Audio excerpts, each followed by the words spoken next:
Hello, everybody, and guess what? Football is back. Welcome in to training camp and the Couch GMs podcast. I'm your host, George Kurth, here along with the one and only Cody Roadcap. Cody, are you as excited as I am? Super excited. We're going to talk about it with our possibly final episode of RodgersWatch, but Aaron Rodgers has returned to Green Bay, like I told you he would all along, maybe a little bit earlier than even I expected, but it's going to be a good show, and hopefully Tyler was able to join us here in a little bit. He's not with us right now, but maybe a mid-show appearance. We'll see.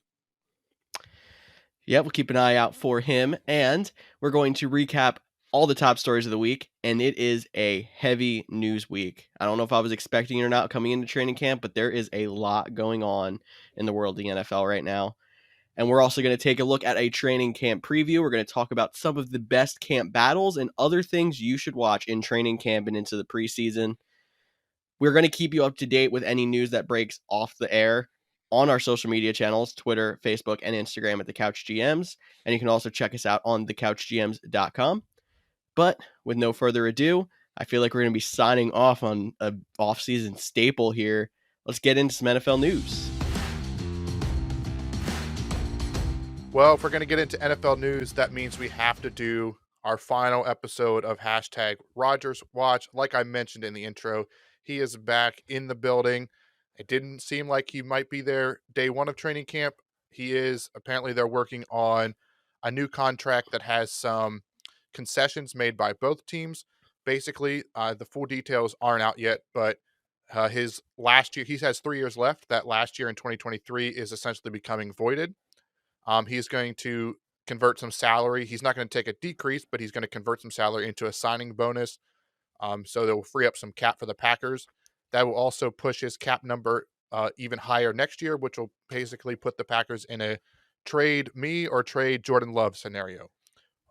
Most likely scenario is they're going to trade Aaron Rodgers. We will have the quote-unquote last dance with the Packers as they are. But hey, if they win the Super Bowl or the front office comes around on how they're treating players, Rodgers could be back. So maybe we'll have RodgersWatch again next offseason. A part of those concessions would have to think that we're going to, allow Rodgers to have some say over player personnel. And all signs are indicating that the Green Bay Packers are trading for Randall Cobb, his best friend. I believe Aaron Rodgers was in Randall Cobb's wedding. They had an emotional picture of their last game together on the sidelines. So his say is already starting to show.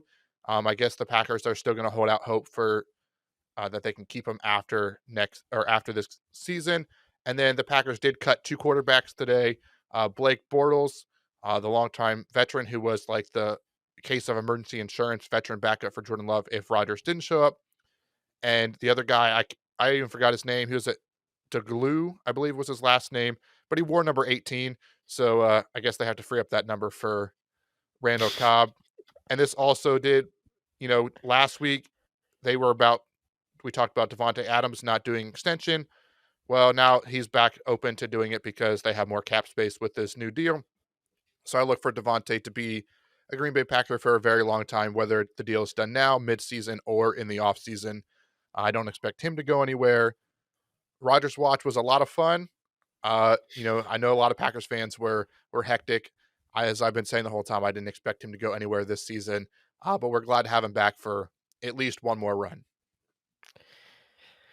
I kind of felt like this entire ride was going to come right to this point. It was going to be a lot of hype for Rodgers to come back. I think that's the best fit for him and the team. So I'm glad it did come to that. And I think the Randall Cobb thing is what made me laugh the most. Seeing them trying to trade back for Randall Cobb after what apparently Aaron Rodgers wants him. And it's still a good move. They've been struggling at wide receiver too. Like MVS is a kind of hit or miss leap threat. And you have Equanimous St. Brown. Devin Funchess was going to be in the building this year, but he might not even make the team now. There's not really been anybody at wide receiver too until since Randall Cobb's gone. So that could be a big boost to their offense. I think that's going to be one of the biggest things to watch through this whole thing, even more than Rodgers coming back in the building and re-signing Davante Adams. And speaking of Randall Cobb, I know big draft favorite we talked about him in Dynasty was Amari Rodgers. The Packers drafted him in the 3rd round. He is, a Randall Cobb protege. That was what he was billed as when they took him in the 3rd round.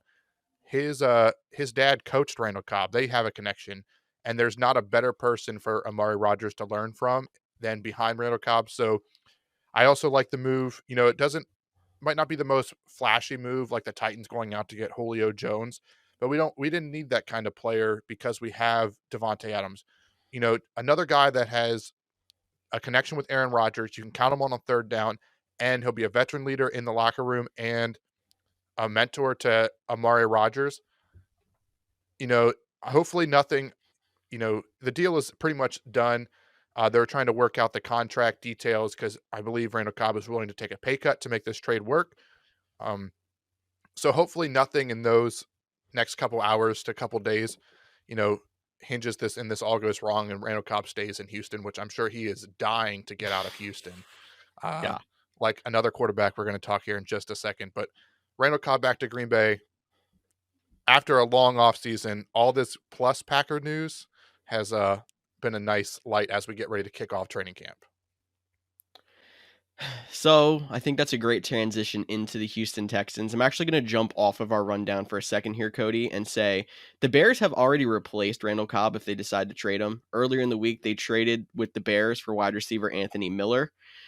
So I think they were trying to build something around whatever quarterback was going to be there. It looks like it could be Deshaun Watson if they decide not to trade him, but it's starting to trend more and more into Deshaun Watson is going to go and he's going to play this year somewhere. So the league did not put him on the exempt list. They're still working with Houston police on his whole allegation of sexual assault. He had 22 lawsuits against him. There were an additional 10 complaints filed to the Houston police. 2 of them were girls not included in those 22 lawsuits. So there could have been 24 from what I'm understanding. But this is a civil suit and it's going to take a long time to go through the system. So because of that, it's most likely not going to affect Deshaun Watson's season in 2021. And the Texans are probably going to want out and try to paint the picture as light as possible, saying they think this is going to blow over. So they came out this week, said he's in the building, said he's available. The package they think that it would take would be a mix of 5 starting caliber players and high draft picks. I could see the whole 3 firsts for Deshaun Watson thing. I think that was around the same kind of package that we were looking at for Aaron Rodgers. And I get it that he's young. He's only been in the NFL for 4 seasons, which is probably why you would want to throw an extra first or a couple of players in there. But that just seems extremely steep for me for somebody with all of this hanging over his head. And you don't know if he's going to play 2-3 seasons down the road. Cody, I want you to just chime in on, do you think that package is too high for that scenario as well? Yeah, that's a tough one for me, and I do want to touch on the Anthony Miller in a couple seconds, but I'll answer your first question. Deshaun Watson, if the legal issue wasn't overhanging him, he is worth the 5, starter high picks. 100%, completely agree. The legal issue is a big what if, and I get that. It's going to be a lot for a team to commit to, saying, hey, we fully believe it. That's why teams are doing their own research, their own investigations into this to see what would the possible outcomes be, how would, go to their fans. I know, you bring in somebody that's been accused of all this, it might, be a big PR hit to your fans. But the rulings haven't been set yet. So we're just going to, go off of Deshaun Watson, the player. We're going to, if we leave his baggage behind, and again, I understand that is a tough ask to do. I do think the picks, and the players make a ton of sense for the Texans if they're going to trade Deshaun Watson. He is a young talent. Before last season, he was right up there with Patrick Mahomes, the top guy in the AFC. He probably was overtaken because of the present in the moment by Josh Allen. But if you look at his stats from last year, he was an elite quarterback, probably top of the AFC right there with Patrick Mahomes, despite having no help down in Houston. So I don't blame him for wanting to get out. I do know the teams like the Broncos, the Eagles, the Panthers, and even the Dolphins are still in talks for them. Right now, I think if they're going to get the kind of haul they want, it's either going to be the Dolphins and the Eagles. I'm not 100% sure how you feel about that. but the Eagles make an interesting case because they have, potentially 3 first-round picks next year. Would it be worth, you know, just to, you get rid of all those? I know that'd be a lot, get rid of all those or, and then you get Deshaun Watson, and then you're only taking essentially 1 year of hits in the first round. I know it's a lot of picks to give up, but at the end of the day, you're not, setting the next 3 years of first round picks. So that's one option interesting for me. And the Dolphins, I think it all depends on Tua's development. But guys, I know we're talking a lot of NFL news here, but until something happens with Deshaun Watson, make sure you're keeping an eye on him for fantasy. I know he's still being drafted really late, but go back, look at his stats from last year. He's always been a top 5 to top 10 quarterback. He has rushing ability. I know the offense isn't great in Houston, but their defense isn't great either, so they'll be behind, and Deshaun Watson can be a top-level fantasy quarterback that you can get pretty late in the draft. Unless he ends up being traded, then I'm sure he'll go a lot higher. So I just want to talk a little bit about the one team that you glazed over that I think would be, I want to say, the second most possible contender to get him, and that would be the Broncos. Because I know the Eagles have 3 first-round picks next year. It'd be easy for them to wipe 3 first-round picks off the board, give them to Houston, get Deshaun Watson back, maybe trading them Jalen Hurts with it. The Broncos have 3 first-round picks in the next 2 years. So they're not in much different of a situation. It's not quite as shiny as the Eagles, but if the Broncos are confident that he's going to play multiple years down the road, he could make them an instant contender. They're a quarterback away from that offense looking scary. They have a lot of young wide receiver talent. They have 2 good running backs now with the rookie and Javonte Williams and Melvin Gordon. Their defense was being built back up like crazy this year. The Broncos are a team on the rise, and adding Deshaun Watson could be the piece they need to contend right away. So it would be a good move for them to do that. The Eagles, on the other hand, I get it. With how they have their draft pick set up, it would make sense. But I feel like the Eagles are 2 to 3 years away from being able to make that next step.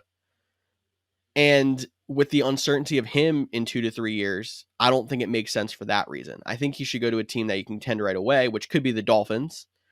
But I think the Broncos are the team that makes the most sense. And the Broncos were, big in the potential Aaron Rodgers trade if he did become available. So, they're definitely interested in looking. It would be interesting, though, for the Texans.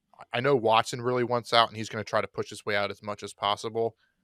But, any team you trade Watson to, or if Aaron Rodgers would have got moved, I said it then, you're only hurting the draft picks you get back. So if a team like the Eagles is truly interested, for them, it almost would make more sense to, let it play out this year, be interested in March. If Jalen Hurts isn't the guy, then because you still have that young guy you took in the second round last year. The Broncos, on the other hand, they have Drew Lock and Teddy Bridgewater. We pretty much know what they're going for. The Panthers, I think they're in the same boat as the Eagles. They're going to ride it out this year and see if they can, rejuvenate Sam Darnold before giving up all these prospects. So I believe he will get traded at some point. Just how soon into the season, and it could be a guy that doesn't actually get moved until next year, when not only the picks will be set in stone, plus hopefully we'll have some more evidence of or updates on his legal situation. But before we move on from the Texans, I do just have to point out that it is kind of ironic or funny to me as a Packers fan that the Bears trading Anthony Miller to the Texans almost like made Randall Cobb expendable, which seems to be a big deal about getting Aaron Rodgers back to Green Bay. So Chicago Bears fans, thank you for bringing Aaron Rodgers home. We greatly appreciate it. That is amazing how there's always that rivalry between the Bears and the Packers, and the Bears might have just indirectly handed the Packers a bone. But I think we got to get off of this whole Packers and Texans and Bears thing that's going on. And we're going to move on to some news that broke right after we recorded last week. Michael Thomas, star wide receiver for the New Orleans Saints, is expected to miss at least the first 3 weeks, more likely up to 6 weeks or 8 weeks. It could be half the season, because he had to get ankle surgery after spring workouts. So That immediately falls him way down draft boards. He was going around second, third round in a lot of fantasy drafts. He now is probably going to go mid to late rounds, and it's going to be somebody that can sit on him in a reserve spot and hope that he comes back and makes an impact down the stretch and in the fantasy playoffs. It's hard to, get a formula for somebody like this. I feel like it's always how bold are you, or how well do you feel about your first 8 picks in the draft if you want to go get him. I never really know how to handle something like this. It's more something that I go by my gut after I see how my draft starts to unfold. Yeah, I completely agree. Some things I would think about when you are drafting, you're looking at Michael Thomas. Look at your first 4 or 5 picks. Did you, grab Patrick Mahomes? Did you grab one of the top tight ends? So your skill players in the wide receiver and running back is a little bit weaker. Um, if it is, then maybe you want to target a guy like Michael Thomas who will be back. And if he is back at full strength, which we're hoping after a year off, essentially he'll be back at full strength, be the number one target. Could be a great value if you can weather the first 5 to 6 weeks of fantasy. And again, this is also a great point. We talked about it, how I don't like to draft kickers in fantasy football, and it's for guys like Michael Thomas. I'll take Michael Thomas in my fantasy draft, throw him on my league's IR spot almost immediately, and the spot I was going to take a kicker is already open back up. Um, so that's if you're going to take a guy in, the 8th or 9th round, why not take Michael Thomas? You can put him on your IR spot. You don't even have to worry about him, and then you let him go. Those are kind of guys you're always looking for. I know we did it with Melvin Gordon the year he held out, and he was only out a couple weeks, and he was back. Guys like that are injured, but they're coming back. And as of right now, he was 4 months from June. So beginning of October, he's already back. At the most, he's going to miss 6 weeks, but it'll probably be closer to the 3 to 4. I'd imagine they even take him off the PUP list so he doesn't have to sit out the first so many weeks right before the season starts. So I do like adding Michael Thomas late and take him instead of a kicker. And a guy who might be relevant for the first couple weeks of the season until Michael Thomas comes back. The Saints did sign former Patriots wide receiver and rugby star who we talked about earlier this offseason, Chris Hogan. Chris Hogan is It's back. lacrosse. Yeah, it is lacrosse. I don't know why I wrote rugby. It is lacrosse. Because Wow. Kutztown has a really good rugby team, and we're just used to being. And it's pronounced Kutztown. I hope anybody out there heard that, because everyone says Kutztown. It drives us nuts. For sure. And if you don't even know where Kutztown is, we don't blame you. But they have a really good rugby team, and they're in the middle of nowhere in central PA. So that's where Kutztown is. Another guy, though, that is coming off injury is Joe Burrow, quarterback for the Cincinnati Bengals. Now, the coach did come out and say he's probably not going to play at all in the preseason. So, because they want to keep him healthy, and that's what they need to do for their franchise quarterback. Now, he's going to practice. He just probably won't get any game action. So, if you're a part of the late round quarterback philosophy, Joe Burrow was a guy we talked about as a late round potential. Maybe move him down your board just a little bit if you're going to start him week 1 or week 2, because he might be a little rusty with no game experience. But don't overlook Joe Burrow if you want to take him as a second quarterback flyer. We've already seen the videos of him and Jamar Chase out on the practice field connecting. It looks like they haven't left LSU. So he could be a fun one, but he is fully healthy. Just probably won't be able to watch him this preseason. Another interesting thing to look at is how that wide receiver room is going to shake out in the preseason, but we'll get to that kind of camp battle in a bit. I want to just bring things back into perspective a little bit here. COVID is not quite over, everybody. And there was news out there that the NFL could force teams to forfeit games if COVID breakouts happen, and they cannot reschedule their game in a timely manner in that NFL week. So if they're not going to add a 19th week, they're not going to push back playoff games, nothing like that. If they cannot reschedule a game in that NFL week by pushing it back a day or two, it's going to be a forfeit. And there has been a couple of vaccinated players who have come down with COVID, but the vaccine has stopped a lot of COVID breakouts. I could see a couple players having to sit out a few weeks for COVID, but I don't know if I'll see a full-fledged breakout, hopefully. And the NFL is announcing that they're getting closer to the 90% of their players vaccinated threshold. We'll see. We'll keep an eye on how close they get before the season starts, but it's going up day by day, it seems like. Yeah, for sure. Unfortunately, COVID isn't over. as much as we all want it to be. I know the CDC just came out today and they're now suggesting masks again for inside. We'll see if that trickles into NFL facilities. Even the vaccinated players like head coach Frank Wright from the Indianapolis Colts, he did get COVID after being fully vaccinated. Now, he's not showing any symptoms, so that does improve on how quick he is able to return to work or to the field. So there is that. It is a big push for them. The fines are severe for unvaccinated players. And the interesting thing to me about this whole COVID possible forfeits, now the chances of a forfeit are very unlikely because they will still try to, okay, maybe we'll move this game to week 12. You guys both have your bye week. They'll still be willing to do that. But if it's late in the season and there's no room for that, they won't. They'll be forfeited. And the only surprising thing to me about that is both teams will have to forfeit their game check, not just the team that has the outbreak, but both teams. So you can already see it could cause some confrontation in the locker rooms. The NFL is trying to get unvaccinated players to wear like bright yellow wristbands, like you would when you get, your access pass to a water park, so that they know you paid, to single the guys out. There's a lot of things they are not allowed to compete in for unvaccinated players. And we've even seen some coaches, be dismissed for the season or take the season off because they refuse to get vaccinated. So COVID is by far not over. And I know we talked about it today in our main fantasy league. Start thinking about those COVID protocols you're going to put forth in your league. If you're going to add a second reserve spot for any last minute changes.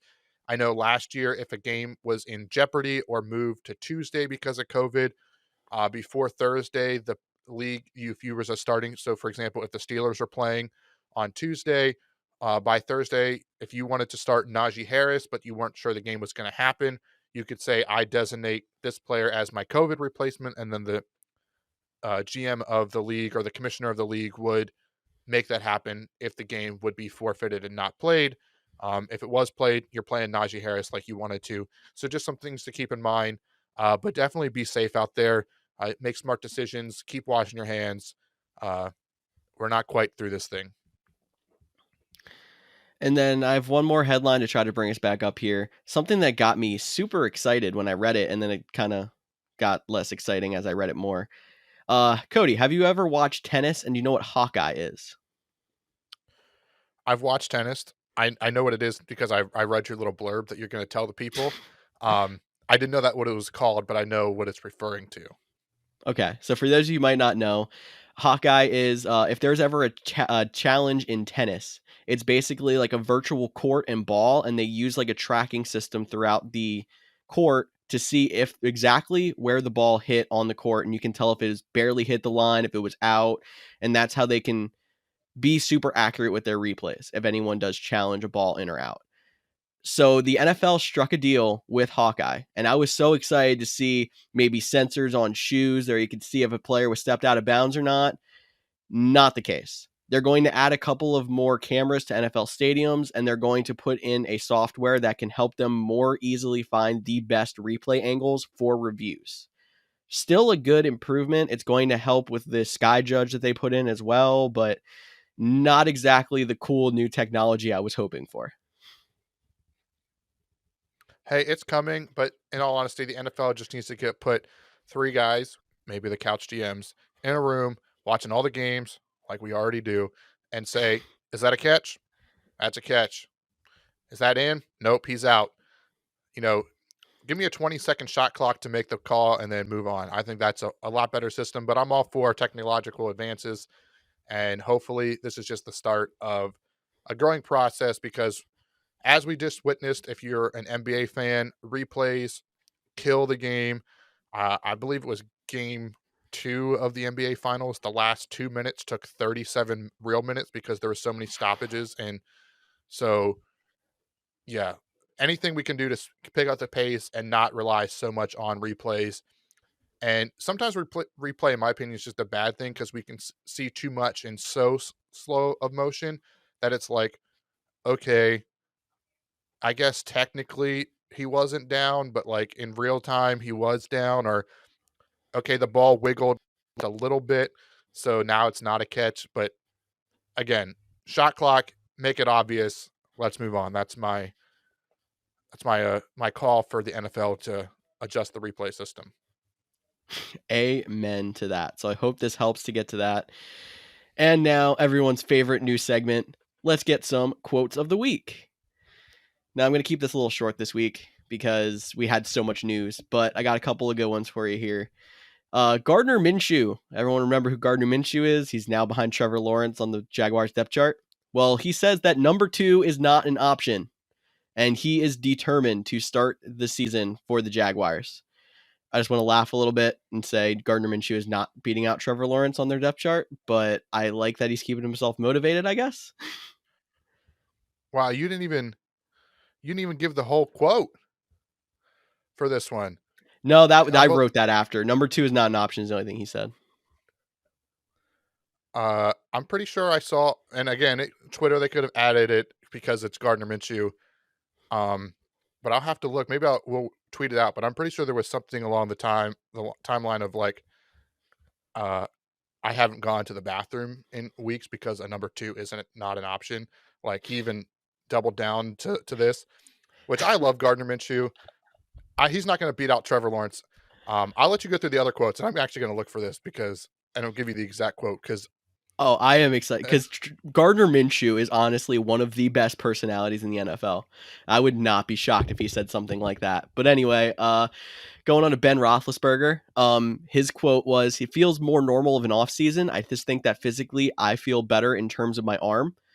He said something along the lines of he threw thousands of passes getting ready for training camp last year because he was coming back rehabbing from that Tommy John surgery in his elbow. In this offseason, he's thrown about a dozen, and now he's getting into training camp. He's feeling a lot better. He's not going to have the burnout in his arm. So we'll see if the Steelers try to make him throw 50 passes a game like last year too. Cody, you're shaking your head. I think you got some Gardner Minshew stuff for us. I do. I have the full quote. This is from the Green Light with Chris Long podcast. He said, "In preparation for the competition, I haven't taken a shit in weeks. Number 2 isn't an option for me."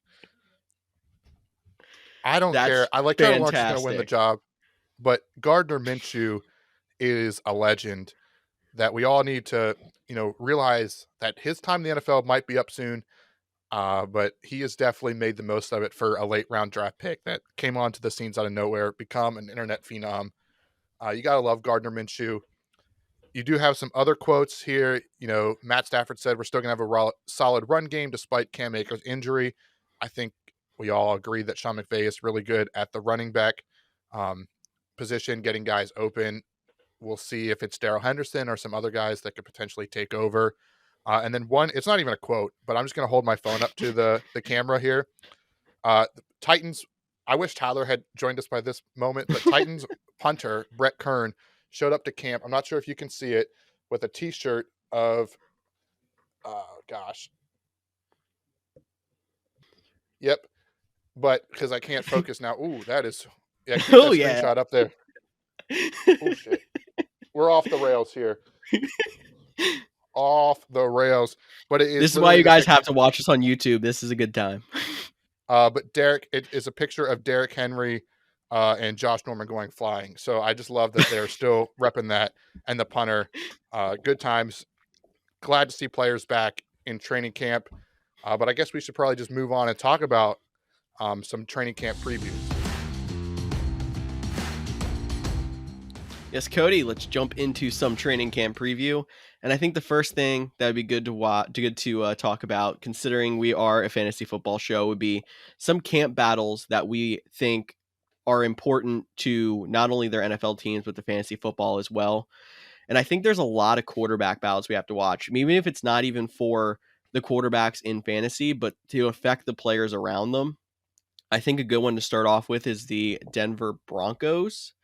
So we got the Drew Lock versus Teddy Bridgewater scenario. We have the potential of someone like a Deshaun Watson coming in the house. And we all know their wide receivers have so much potential. And I hope that they make the right decision and put someone in there that's going to make that offense go to the next level, because there's so many people that this camp battle could affect. I personally think Teddy Bridgewater's the better option. What do you think? I like Drew Lock. As I don't know what it is. I prefer Drew Lock. Teddy Bridgewater, doesn't move the needle for me. He is a solid guy. What he was able to do coming back from his leg injury is tremendous. He is great on and off the field. I'm not disrespecting the person. I'm not disrespecting the player at all. But I think Drew Lock, for me, he has the gunslinger mentality. He's going to throw the ball all over the yard. We saw last year with Carolina. I can't remember the exact number. It was 6 or 7 games they lost by one possession, just because when the time was right, Teddy Bridgewater was just Teddy Bridgewater. Now, I think there's a lot more variance with Drew Lock. Now, some weeks he'll throw up 3 touchdowns and 300 yards, and some weeks he'll throw 250 yards, 2 picks, and no touchdown. Like, I think there is quite a bit of variance. So maybe they'll just want, the steady guy, similar to how Alex Smith was before his injury. We all talk about Alex Smith as, the check down Charlie, but he was also good at not committing turnovers. He was also good in the clutch moments. Some of those things don't translate completely to Teddy Bridgewater's game. So for me, I'd go with Drew Lock. I also think that if it's Drew Lock, it does, he's going to throw the ball more. He's going to push the ball down the field more. So I would think guys like Jerry Jeudy and KJ Hamler as secondary options would increase. I still do like Cortland Sutton. A lot of think he's a very good player that people are forgetting because he missed pretty much all of last season injured. So I do like him, the value that we're seeing in fantasy rounds. And I don't think his value changes too much depending on the quarterbacks, but the other two I think will increase with Drew Lock. But for me, the one that's the most important for fantasy-wise is the Washington football team. You have Taylor Heineke, who looked great in the wild card round, and then you have the old veteran slinger Ryan Fitzpatrick. And we saw Ryan Fitzpatrick was a top 5 fantasy quarterback last year with the Miami Dolphins. They just had Devontae Parker and Preston Williams and Mike Gesicki and a rotating carousel of running backs until Myles Gaskin took over. And he was putting up numbers. He was saving them in games when Tua would struggle in the beginning of the season. I know we're big fans of Ryan Fitzpatrick, so I would love if he wins the starting job. And I think if he does win the starting job, Ryan Fitzpatrick is a pretty safe week-to-week starter. Now, he will have some weeks where he throws 4 interceptions. That's just in his nature. Hopefully, you started someone else those weeks, but he will put up points. He loves football. They have a lot of weapons. I love Antonio Gibson. You throw in J.D. McKissick with them. You have the downfield threats in Curtis Samuel and Terry McLaurin. A lot of fun pieces there. But there is some other, big quarterback watches like the Patriots, Bears, the 49ers. They're pretty much all, will the rookie beat out and how soon will the rookie take over? But the other one big for fantasy, in my opinion, is the New Orleans Saints. Is it going to be Jameis Winston? Is it going to be Taysom Hill? Or is Sean Payton really going to do a 2-quarterback system, which I wouldn't put past him? And then both of these guys are pretty much a wash in fantasy. I still think Jameis Winston's going to get the starting job, but we've talked about the contract. We talked about the running ability of Taysom Hill. Sean Payton seems to love the guy. If he gets it, he does present a good option in fantasy because of his running ability. Another late round flyer, or even a guy to take in best ball leagues. Just near the end of the end of the draft, a guy that could, run the ball in 6 to 8 times next year. He might not have the huge passing numbers, but in fantasy wise, running the ball, especially for a quarterback, is almost like a cheat code. The way I look at it is, yes, there's so much that Taysom Hill can do. But if Taysom Hill starts, it's going to be an offense of just Taysom Hill and Alvin Kamara. That's the way I look at it. Alvin Kamara is going to be a solid first-round fantasy running back, regardless of who's at quarterback. But if Jameis Winston is the quarterback, I think it opens up options other than Michael Thomas in that passing offense. Obviously, Michael Thomas is going to miss a few weeks, so you're going to have to see who picks up the slack. It's most likely going to be people like Traquan Smith. Adam Troutman, tight end, could be a good option. But I think those guys get a more of a boost even longer term if Jameis Winston's in there at quarterback. Because we all know Jameis Winston doesn't care how many picks he throws. He just goes out there and slings. He can throw 30 interceptions in a season again if he wants to put up another 35 touchdowns. I'm not going to care fantasy-wise because maybe Jameis Winston won't be the best week-to-week starter as opposed to Taysom Hill might be because he has rushing ability. But he's going to open up so many other options in that offense just by wanting to sling the ball around to everybody.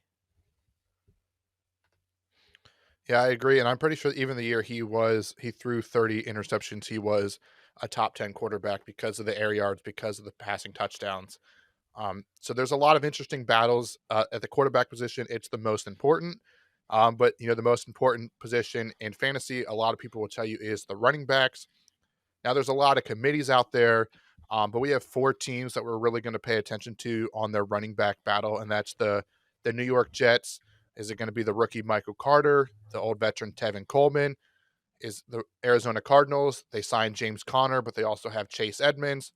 The Raiders, they have now Josh Jacobs and former Cardinals Kenyon Drake. And then, of course, the Rams after the Cam Akers injury. Will it be Darrell Henderson or will someone else come on to the scene? Which one are you looking forward to the most? Which one do you think you have the best read on? Which one am I looking forward to the most? Call me crazy, but I've been like very much watching the Jets and what happens with Michael Carter because I feel like I've been a big advocate for Michael Carter as a late round flyer. And with that offense starting to come on the rise, I think he could be somebody who's a sneaky late round pick who can end up being a running back too and actually winning people leagues. So I think the Jets are the team I'm watching the closest to see if I'm right about that one. The one that I hope I have the best read on is the Cardinals because Chase Edmonds deserves that job. He is the most explosive back in that backfield. He's not going to get 100% of the carries. And he's actually kind of proven if he gets 100% of the carries, he's not super effective. He's not one of those backs that needs 20 carries a game to start grinding people out. He's better when he gets 12 to 15 touches a game. So put in Connor for the 40 or 30% of the snaps. Let Chase Edmonds work how he works, and he's going to be a solid running back for fantasy this year. And I feel like that's how they're going to play it, but it's still all up in the air. So I'm hoping that I'm right on that call on the Cardinals, but we have to wait and see in camp. Yeah, I'm with you on the Cardinals. I think Chase Edmonds will be as much of the bell cow as you can in a committee running back. The only thing that scares me, one, is his ability to stay healthy, which James Conner also has that fear. And two, we saw it last year with Kenyon Drake. He would eat a lot of the goal line carries. I wonder if they'll use James Conner in that role. He's not as big as Kenyon Drake, but he still is a downhill physical runner, so I could see him in that role.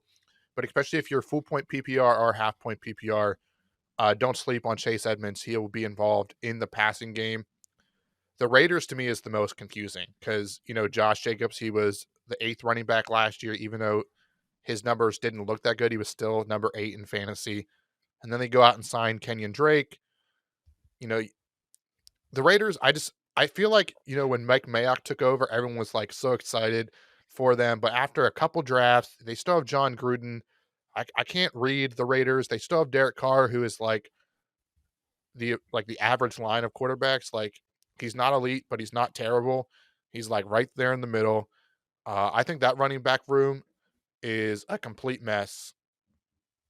And I don't have like I know we were asked about it when we did our two early rankings. Josh Jacobs was lower than a lot of people have him.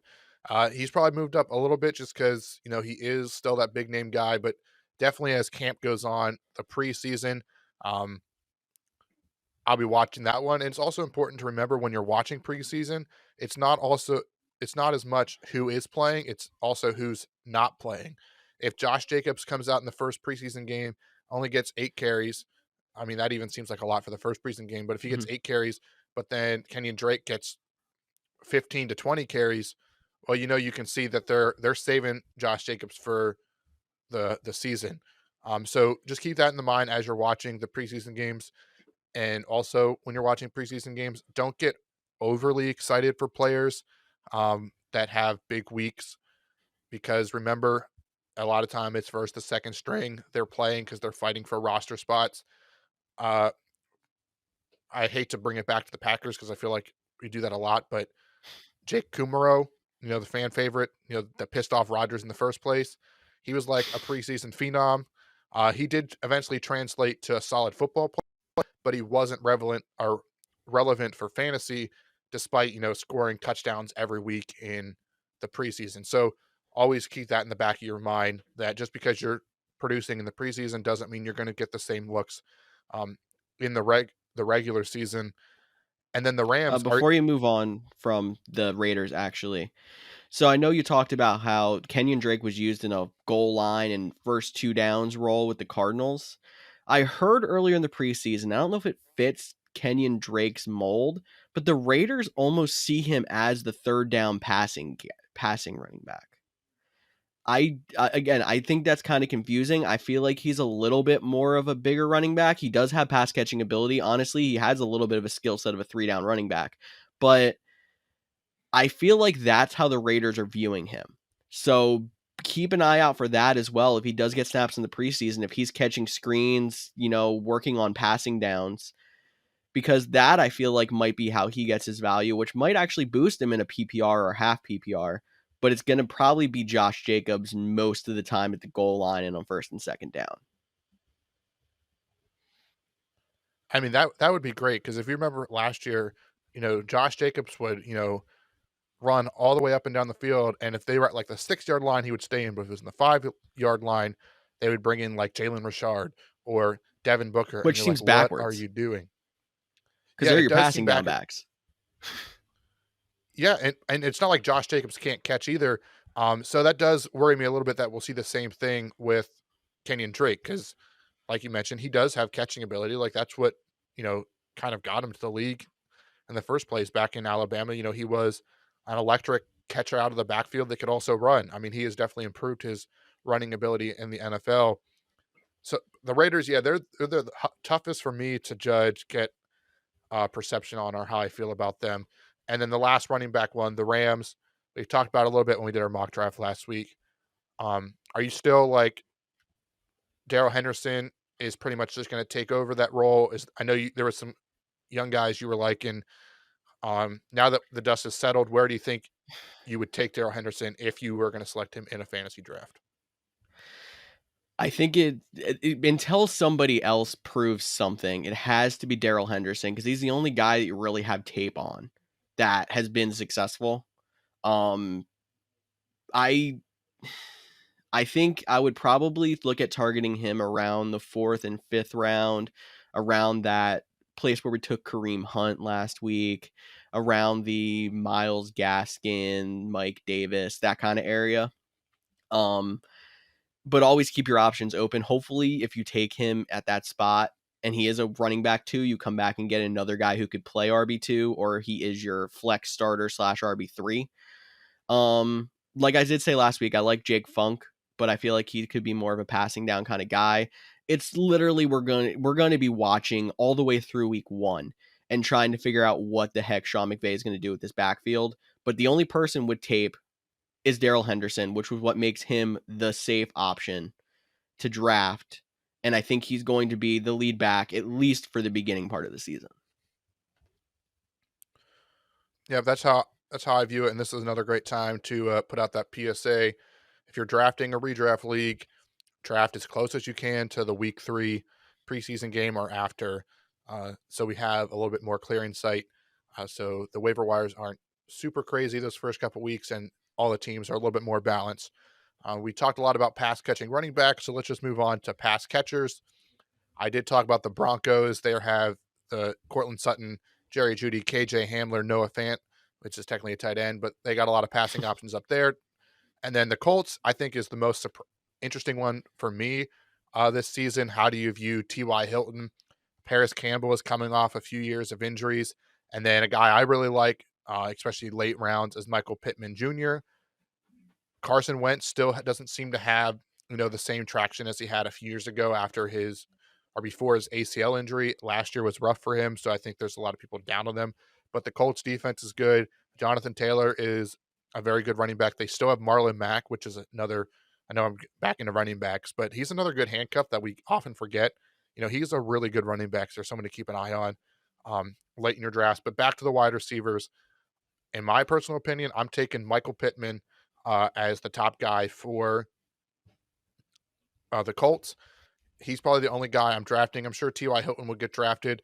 For me, I think his time is pretty much done unless he's playing Houston, because he always seems to put up huge games against the Houston Texans. So stream him those weeks.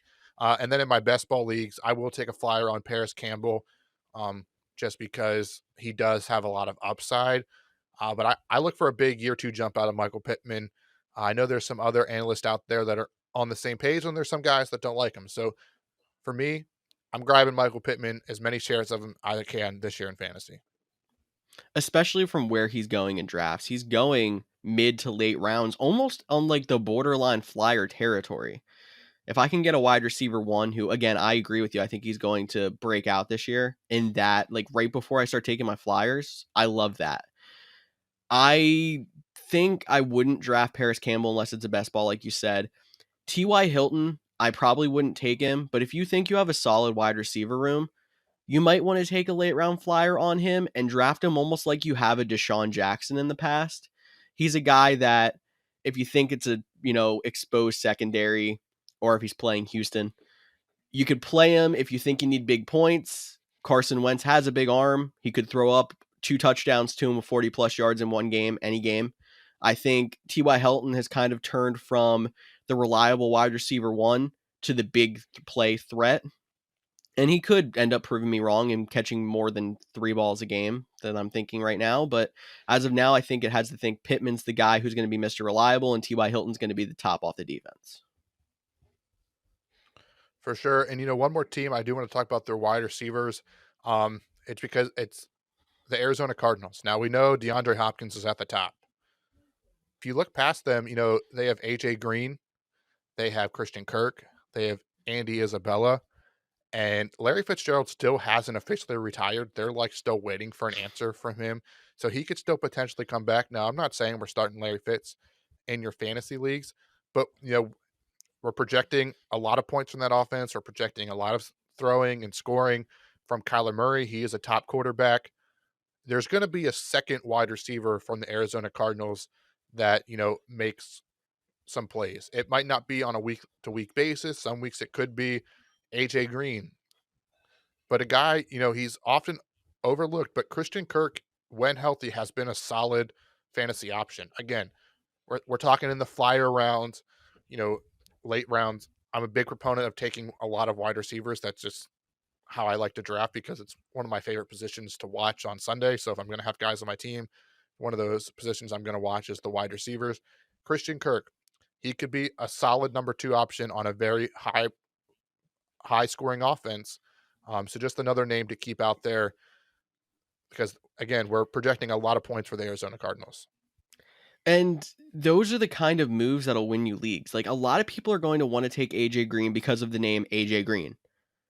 I honestly could see him being the 4th or 5th most effective wide receiver on that team because Andy Isabella is a speed threat that could take a top off of defense. Christian Kirk, like you said, I love him. He has been very effective when healthy.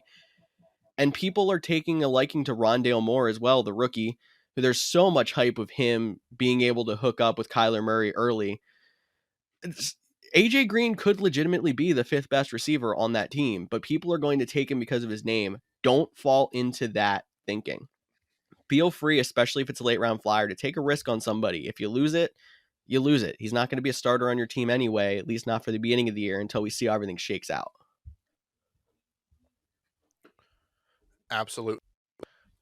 So that's, a lot of the big wide receivers. There's also the Detroit Lions who we still don't actually like. We know Tyrell Williams and Quintez Cephas are out there as their starting guys. And, some of them not even being drafted. Like no receiver on that team is like being drafted because we don't know who's going to be the starter and who is going to be the number 1. So, maybe take a flyer on one of those guys or in best ball round 18, throw it on Quentin Cephas. He could break out and be the number 1 guy. I know Williams. And George's going to like Tyrell Williams. Snyder, he's not here, but he loves Jared Goff. So if you're like Snyder and you love Jared Goff, maybe you'll want his number 1 option. But pass catchers are always fun, but we do have to talk a little bit about the tight ends. I know the big news is that Zach Ertz reported to Eagles training camp. So we'll have some Zach Ertz, Dallas Goedert drama again. Hopefully this year Dallas Goedert takes over, but we'll see how much Zach Ertz gets to be on the field, or if they already know they're not going to be very good, so they might try to like make his trade value go up a little bit for a deadline trade. Maybe Zach Ertz gets more starts at the beginning of the season.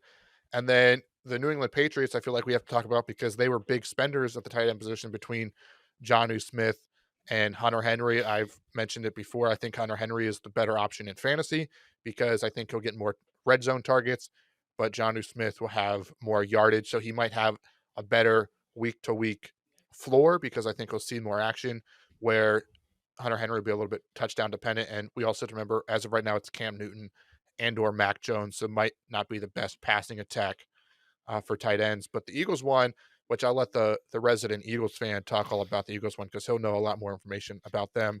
But it's definitely a fun one to keep an eye on.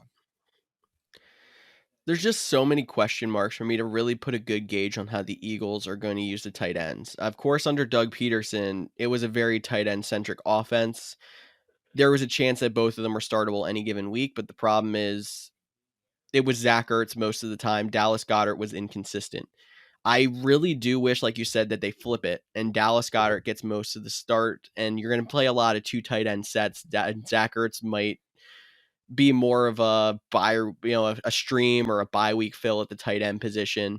But there's no signs pointing to who is going to be starting yet, so I can't really say where either of them should be going in drafts. I just know that we had Dallas Goedert high on our draft boards in our too early rankings. He's going to be falling. He will probably be a borderline top 10 tight end now under the hope that he's going to start over Zach Ertz. But we're almost going to see the exact same thing of Dallas Goedert and Zach Ertz, and around where we have the Hunter Henry and Jonnu Smith scenario, which is early teens. And it's going to be hit or miss on who you see. If anything breaks out on if we actually see there's going to be a clear-cut starter, we'll let you know. But going into fantasy drafts, just really dumb down Dallas Goedert. Do not take him around his ADP right now. Let someone else take it and take that risk if you're doing a draft now. If you're doing a draft later, we hopefully have a much better view of it by how they play these tight ends in preseason. But I feel like last preseason, they didn't play either of them, so we might just see them play neither of them again and really have no idea. Or I should say 2 preseasons ago, actually. We didn't have a preseason last year. Yeah, it's crazy, that preseason didn't happen last year and how excited I am for preseason. Like, I'm already like, all right, I got to buy Red Zone this year because I got to watch all the preseason games because we didn't have it last year. And, one of those things, I'm really excited for is one, the rookie quarterbacks, and two, the second year quarterbacks that were rookies last year that didn't really get to play, like Tua. He did get to play some in the season, but I'm looking forward to a full off season. And I'm also really excited for Jordan Love. Now, you're probably like, well, you're a Packers fan. No wonder you're excited for Jordan Love. But he has a lot of pressure on his shoulders, and he's going to make the decision either to go with the team. Like, this preseason is pretty much going to be the determining factor. Okay, we see his potential. We're moving on from Aaron Rodgers next year. Or he hasn't grown at all from last year. Even he didn't get any preseason, but he was practicing. We might not be able to move on from Aaron Rodgers. So he has a big season, but I'm definitely excited for those rookie quarterbacks. Zach Wilson, Trey Lance, Justin Fields, and of course, Trevor Lawrence. The rookies are always fun to watch, and I do love when, a guy comes out of nowhere like Gardner Minshew. Hey, that guy has some talent. Tim Boyle, undrafted guy. I'm pretty sure he threw more interceptions than touchdowns in college, and now he's been a journeyman backup quarterback because of how well he's looked in the preseason. So again, don't get overhyped, but quarterback play is always fun to watch. And I know another quarterback that everyone is excited to see, except maybe George and the rest of the Eagles fan out there, is Dak Prescott. I don't actually expect him to play a ton this preseason, but I am. We've already seen some videos of him in training camp. He's moving around well. A guy that could be a very high caliber fantasy quarterback. The Cowboys have another room full of wide receivers. Who's going to be that number 2 wide receiver? Heck, who's going to be the number 1 wide receiver behind Amari Cooper, CeeDee Lamb, and Michael Gallup? A lot of things up for debate there. Dak Prescott coming back is definitely one I'm keeping my eye out. But George, what are you most excited for about the preseason, training camp, whatever? What are you keeping your eye on? What's your favorite things you're looking forward to? Another player coming off of injury I want to keep an eye on, and somebody who could make the Browns go to the next level would be Odell Beckham Jr. I actually had an OBJ quote in my quotes of the week before I cut it because it seemed to not go well with how the news was going. He was pretty much playing off like, I don't know when I'm going to be back from this injury. I'm taking it easy. I might not be out there to start training camp. And then right after that, the news came out that he's not starting the preseason on the physically unable to perform list. So it looks like he's going to be practicing this preseason, will be back for week 1 in all likelihood. So he's somebody I want to watch. I've never been the biggest OBJ guy since he left New York because he's been very bleh in fantasy, but there's no denying how he could help the Browns. And he could end up coming back to being that top end wide receiver. He's got a lot around him now. There's not a lot of pressure on him for being a number 1 target in that offense, especially with those 2 big running backs there. They're going to be stacking the box. So we'll see what happens with OBJ. And the other thing I'm watching is the Baltimore Ravens passing attack. They have put so much focus this offseason on bolstering up their wide receivers, trying to give more options for Lamar Jackson to throw in that offense. We know that they're always going to be running with Lamar Jackson. They have the strong stable of running backs. It's not going to affect long term, but Gus Edwards started on the PUP list for COVID. He's going to be out for 10 days, but that's not going to affect us into the season. But we still have Marquise Brown there. They drafted Rashad Bateman. They brought in Sammy Watkins. They still have Mark Andrews. There's no excuse for not being able to pass the ball anymore because they have a competent stable of wide receivers and tight ends now. I want to see if they actually try to scheme more passes for Lamar Jackson instead of making themselves 75% run, including quarterback runs. So that's something I want to see if they actually play Lamar in the preseason and make him throw the ball almost every down just to see how it works. Yeah, and speaking of the Ravens, for a team that traded Ronnie Stanley, or no, excuse me, not Ronnie Stanley, Orlando Brown, the other tackle. Ronnie Stanley is definitely still on the team. It's Orlando Brown. Their offensive line probably got better, even though they traded that guy. They added Kevin Zeitler. They brought in Alejandro Villanueva. They have Ben Cleveland. They have a solid line, and they are getting Ronnie Stanley back. So if that offensive line can protect and run block and give Lamar Jackson some time, the Ravens, that passing game will be fun to watch. Again, not sure how much Lamar is going to play in the preseason, so we might not get a good vibe until the very first couple of weeks. But those are just a few things, to keep your eye on. I'm sure as they progress, we're going to talk about, the fantasy implications of each preseason game as we lead up to it. There was a ton of news today for sure. I don't know about you, but I'm just ecstatic to have real football conversations back. George is shaking his head like, yes, this offseason is almost over. Tyler was not able to make it, but guys, next week, make sure you're tuned in. We're all going to be together for the first time recording this podcast in the same location.